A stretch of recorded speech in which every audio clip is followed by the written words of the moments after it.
نحمده ونصلي على رسوله الكريم اما بعد حضور اقدس صلی اللہ علیہ وسلم کے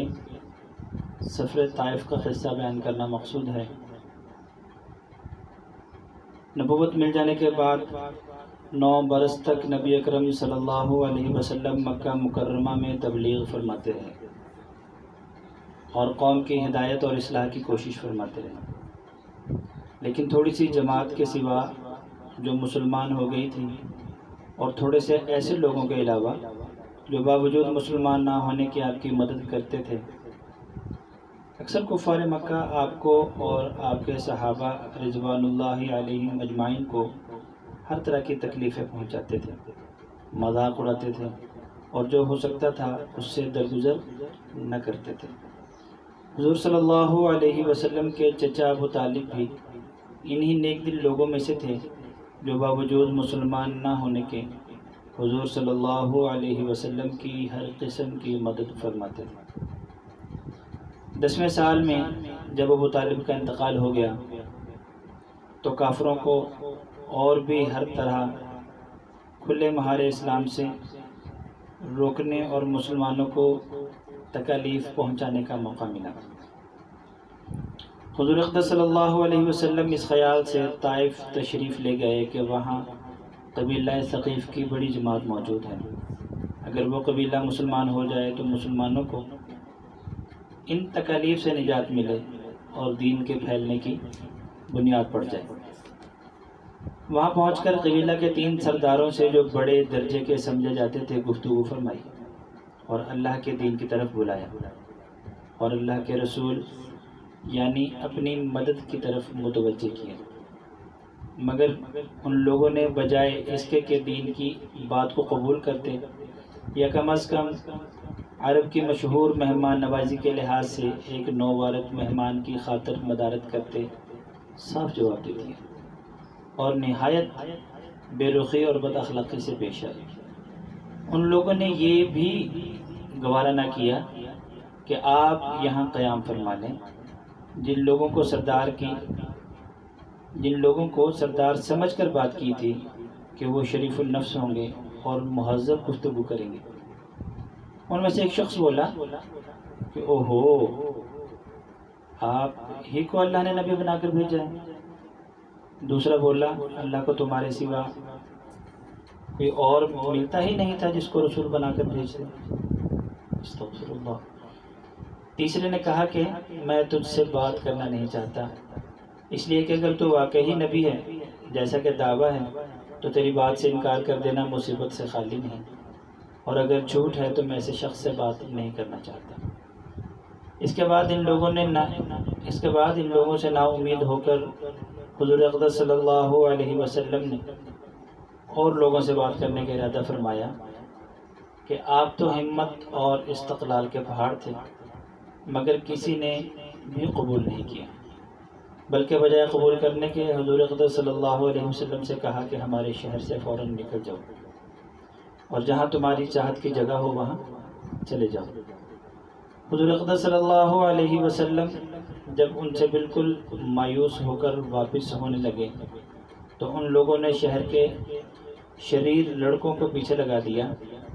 کہ آپ صلی اللہ علیہ وسلم کا نعوذ باللہ مذاق اڑائیں، تالیاں پیٹیں، پتھر ماریں، حتیٰ کہ آپ صلی اللہ علیہ وسلم کے دونوں جوتے خون کے جاری ہونے سے رنگین ہو گئے۔ حضور اقدس صلی اللہ علیہ وسلم اسی حالت میں واپس ہو گئے۔ جب راستہ میں ایک جگہ ان شریروں سے اطمینان ہوا تو حضور اقدس صلی اللہ علیہ وسلم نے یہ دعا مانگی جس کا ترجمہ کچھ یوں ہے: اے اللہ، تجھے سے شکایت کرتا ہوں میں اپنی کمزوری اور بے کسی کی اور لوگوں میں ذلت اور رسوائی کی۔ اے ارحم الراحمین، تو ہی ضعفاء کا یعنی کمزوروں کا رب ہے اور تو ہی میرا پروردگار ہے، تو مجھے کس کے حوالے کرتا ہے؟ کسی اجنبی بیگانے کے جو مجھے دیکھ کر ترشرو ہے اور منہ چڑھاتا ہے، یا کسی دشمن کے جس کو تو نے مجھ پر قابو دے دیا؟ اے اللہ، اگر تو مجھ سے ناراض نہیں ہے تو مجھے کسی کی پرواہ نہیں ہے۔ تیری حفاظت مجھے کافی ہے، میں تیرے چہرے کے اس نور کے طوفیل سے جس سے تمام اندھیریاں روشن ہو گئیں اور جس سے دنیا اور آخرت کے سارے کام درست ہو جاتے ہیں، اس بات سے پناہ مانگتا ہوں کہ مجھ پر تیرا غصہ ہو یا تو مجھ سے ناراض ہو۔ تیری ناراضگی کا اس وقت تک دور کرنا ضروری ہے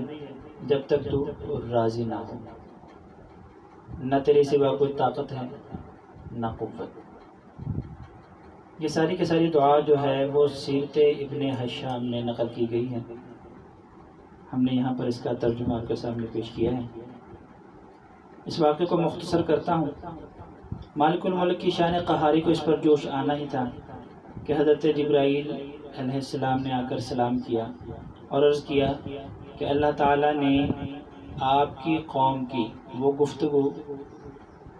جو آپ سے ہوئی سنی اور ان کے جوابات سنے، اور ایک فرشتہ کو جس کے متعلق پہاڑوں کی خدمت ہے آپ کے پاس بھیجا ہے، آپ جو چاہیں حکم دیں۔ اس کے بعد فرشتہ نے سلام کیا اور عرض کیا جو ارشاد ہو میں اس کی تعمیل کروں، اگر ارشاد ہو تو دونوں جانب کے پہاڑوں کو ملا دوں جس سے یہ سب درمیان میں کچل جائیں، یا اور جو سزا آپ تجویز فرمائیں۔ حضور اقدس صلی اللہ علیہ وسلم کی رحیم و کریم ذات نے جواب دیا کہ میں اللہ سے اس کی امید رکھتا ہوں کہ اگر یہ مسلمان نہیں ہوئے تو ان کی اولاد میں ایسے لوگ پیدا ہوں جو اللہ کی پرستش کریں اور اس کی عبادت کریں۔ اس واقعے کو بیان کرنے کا مقصد یہ ہے کہ یہ ہیں اخلاق اس کریم ذات کے کہ جس کے ہم لوگ نام لیوا ہیں، کہ ہم ذرا سی تکلیف سے کسی کی معمولی سی گالی دینے سے ایسے بھڑک جاتے ہیں کہ پھر عمر بھر اس کا بدلہ نہیں اترتا۔ ظلم پر ظلم اس پر کرتے رہتے ہیں اور دعویٰ کرتے ہیں اپنے محمدی ہونے کا اور امت محمد سے ہونے کا، نبی کے پیرو بننے کا۔